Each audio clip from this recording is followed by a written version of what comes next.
नाम के इस गांव बारिश का मौसम था। गांव वाले घोड़े बेचकर सो रहे थे। तभी सरला को लेबर पेन होना शुरू हो गया। लगता है बच्चा बाहर आने वाला है। सरला का पति मोहन उसे शांत करने लगा। सरला, शांत हो जाओ सरला, कुछ नहीं होगा, हमारा बच्चा बाहर आएगा। सरला, थोड़ी सी दर्द के बाद सब कुछ ठीक हो जाएगा। बाहर बिजली इतनी जोर से कड़क रही थी कि सरला की चीख किसी ने नहीं सुनी। देर रात को सरला के पेट में से उसकी बेटी निकली। अपनी पहली संतान को हाथ में लेकर सरला को लगा कि यही उसके जीवन का असली मकसद है। उसके पेट में पल रही बच्ची आज उसकी गोद में है। उसकी आंखों में खुशी के आंसू आ गए।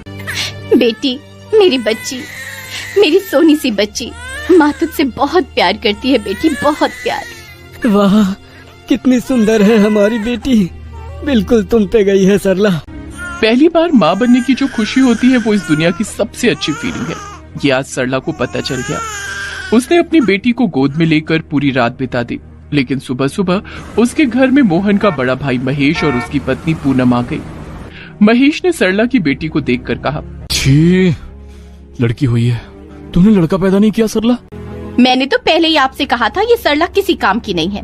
क्या करें, तू भी तो मुझे बच्चा नहीं दे सकी ना। महेश की बीवी पूनम बांझ है, लेकिन उन्हें एक बेटा चाहिए था। इधर मोहन और सरला गरीबी की वजह से बच्चा नहीं ले पा रहे थे। इसीलिए महेश ने सरला से उनके लिए एक बेटा पैदा करने के लिए कहा था। आज से 9 महीने पहले महेश ने सरला से कहा था, सरला, मुझे एक बेटा चाहिए, तुम प्रेग्नेंट हो जाओ, मैं डिलीवरी तक के सारे पैसे दूंगा। और डिलीवरी के बाद बच्चे को हम ले लेंगे। हाँ, लेकिन हमें केवल और केवल लड़का ही चाहिए। मोहन के पास सूखे चावल खाने के भी पैसे नहीं थे, इसलिए वो दोनों राजी हो गए।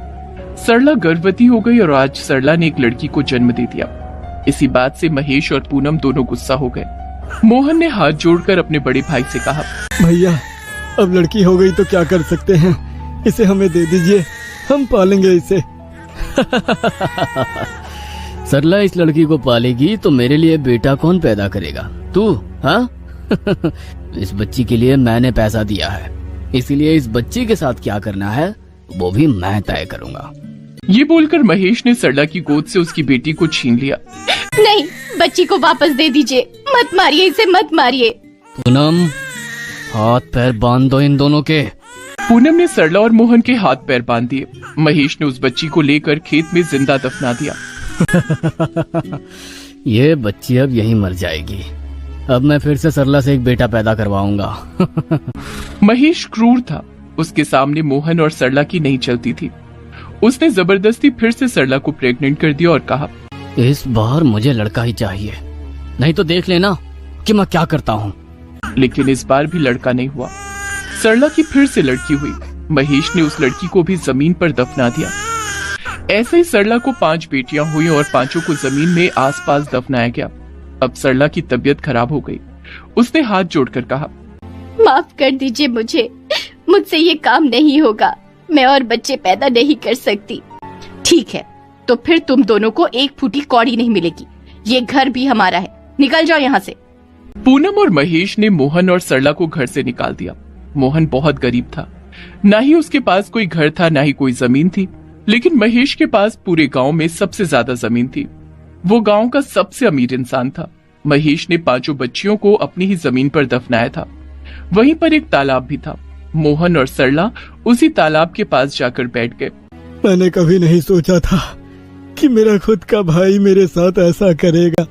पैसों के लिए आजकल भाइयों में भी दरार आ जाती है जी, लेकिन अब हम खाएंगे क्या, रहेंगे क्या? जब तक भैया को पता नहीं लगता हम दोनों यहीं एक झोपड़ी बनाकर रहेंगे, लेकिन खाने का कुछ इंतजाम करना पड़ेगा। महेश ने जिन बच्चियों को जमीन में दफना दिया था वो 5 अभी तक मरी नहीं थी। जमीन के अंदर तापमान अच्छा था, मिट्टी गीली थी। उसी गीली मिट्टी से उन बच्चियों को पीने का पानी मिल रहा था। मिट्टी में कीड़े मकोड़े थे, वही सब खाकर 5 बहनें जिंदा थी। और आज उन लोगों ने अपने माता पिता की बात सुन ली। उन्हें बहुत दुख पहुंचा। वो लोग आपस में बातें करने लगे। हमारी वजह से हमारे माँ बाप दुखी हैं। उनके पास खाने के लिए कुछ भी नहीं है। उस अत्याचारी चाचू और चाची को सबक सिखाना पड़ेगा, जिन्होंने हमारे माता पिता के साथ बदसलूकी की और हमें यहाँ दफना दिया। लेकिन हमें अपने माता पिता के लिए खाने का इंतजाम करना पड़ेगा। सुनो सब लोग, कल सुबह हम हमारी नाभियों से फूल गोभी उगाएंगे, उनसे हमारे माता पिता को खाना मिलेगा। सभी बहनें राजी हो गई। उधर मोहन ने पेड़ों से डाल काट काट कर दोनों के लिए एक झोपड़ी बना ली और दोनों उसी के अंदर सो गए। रात को पांचों बच्चियों ने अपनी अपनी नाभियों से फूलगोभी का पेड़ उगाया और सुबह उनमें बड़े बड़े 5 फूलगोभी उग गई। सुबह नींद से उठकर मोहन ने देखा झोपड़ी के बिल्कुल सामने 5 फूलगोभी उगी हुई है। सरला, वो देखो, वहाँ 5 फूल गोभी अपने आप उग गए हैं। अरे वाह, भगवान हमारे साथ हैं जी, आज हमें भूखा नहीं रहना पड़ेगा। मोहन ने एक फूलगोभी को तोड़ा, उससे उस बच्ची को दर्द हुआ। वो मिट्टी के अंदर से चिल्लाई। मोहन ये सुनकर सोच में पड़ गया। अरे, ये आवाज कहाँ से आई? खैर कोई नहीं, बाकी के फूल गोभी भी तोड़ लेता हूँ।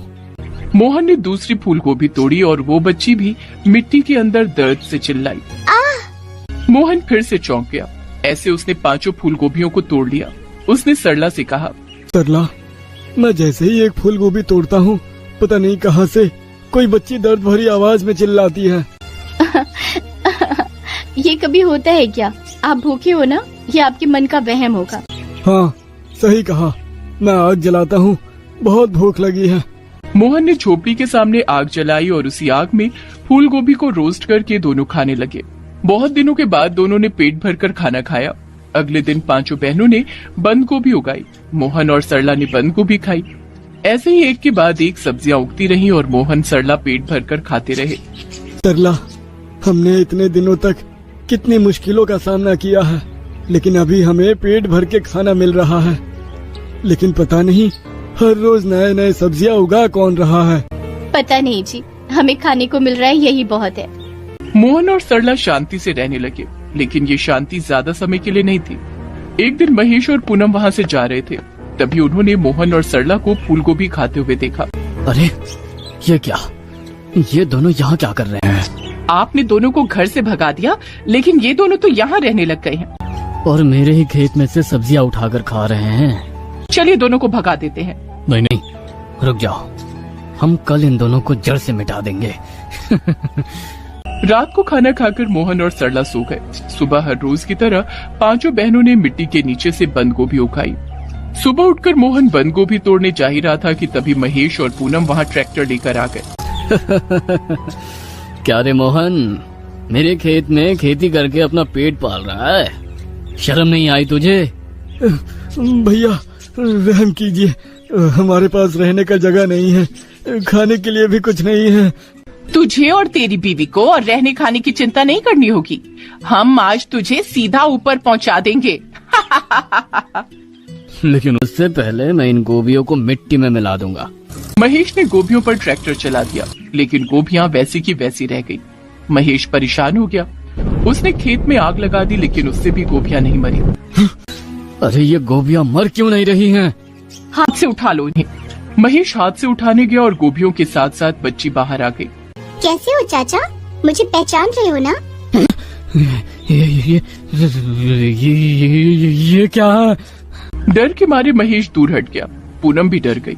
सभी के शरीर पर एक एक बंद गोभी हो रखी थी। कौन हो तुम लोग? कौन हो? हम आपकी भतीजियाँ हैं, जिन्हें आप दोनों ने यहाँ दफना दिया था। नहीं, ये नहीं हो सकता। नहीं। 5 बेटियों ने अपनी सब्जियां उगाने वाली क्षमता से चारों तरफ सब्जियां उगानी शुरू कर दी।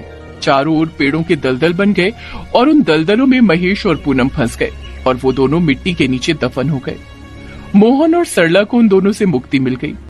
माँ, पापा, हम जिंदा हैं। हम 5 आप ही की बेटियाँ हैं। बेटी, मेरी बच्ची, मेरी बेटी। उसे सब कुछ मिल गया, घर, जमीन और 5 बेटियां। इसके बाद वो सभी एक साथ रहने लगे। 5 बेटियां सब्जियां उगाने लगी।